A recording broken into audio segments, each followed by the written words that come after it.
আসসালামু আলাইকুম ভিউয়ার্স, নাজ কিচেনে আপনাদের সকলকে অনেক অনেক স্বাগত জানাই। আজকে আমি দই মুরগি বানাবো।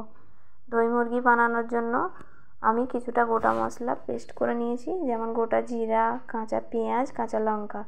পেস্ট করার পর আমি মাংসর মধ্যে ওই পেস্ট করা মশলাগুলো দিয়ে দিলাম। পেস্ট করা মশলাগুলো দিয়ে এবার দিয়ে দেবো আমি স্বাদ মতো লবণ, হলুদ গুঁড়ো, লঙ্কার গুঁড়া আর দিয়ে দেবো কিছুটা সাদা তেল। তারপর দিয়ে দেবো গরম মশলা পাউডার। দেওয়া হয়ে গেছে।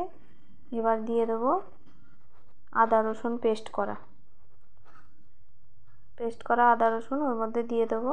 তারপর দেবো টক দই, দিয়ে ভালো করে ম্যারিনেট করে নেব।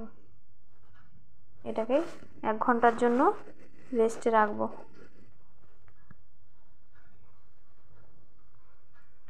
এবার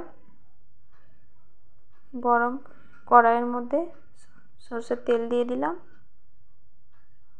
তেল গরম হয়ে গেছে। গরম তেলের মধ্যে দিয়ে দেবো একটা গোটা তেজপাতা। তারপর দিয়ে দেবো পেঁয়াজ কুচি দিয়ে এটাকে লাল লাল করে নিতে হবে। পেঁয়াজ রং এসে গেছে। এবার আমি দিয়ে দেবো ম্যারিনেট করে রাখা মাংস, দিয়ে ভালো করে কষাতে হবে। কিছুক্ষণ কষানোর পর সামান্য একটু জল দেব। জল দিয়ে আর একটু ভালো করে কষাবো। জল দিয়ে দিলাম, দিয়ে ভালো করে আর একটু কষাবো। এবার ঢাকনাটা দিয়ে দিলাম সিদ্ধ হওয়ার জন্য। 10 মিনিট হয়ে গেছে। এবার সিদ্ধও হয়ে গেছে। এবার আমি উপর দিক থেকে একটু কসুরি মেথি ছড়িয়ে দেব। কসুরি মেথি দেওয়ার পর কিছুটা ধনেপাতা কুচি দিয়ে দেব। তারপর আমি ঢাকনাটা দিয়ে 2 মিনিট রেখে দেব।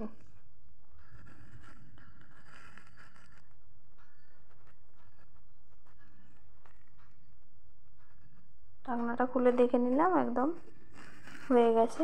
ঝোলটাও হালকা মরে গেছে। আজকে আমাদের দই মুরগি পুরোপুরি রেডি। কেমন লাগলো বন্ধুরা অবশ্যই কমেন্টে জানাবেন। নাজ কিচেনকে বেশি বেশি করে ফলো করবেন, শেয়ার করবেন, যাতে করে আরও ভালো ভালো ঘরোয়া রান্না, সহজ পদ্ধতিতে ঘরোয়া রান্না আপনাদের সামনে নিয়ে আসতে পারি।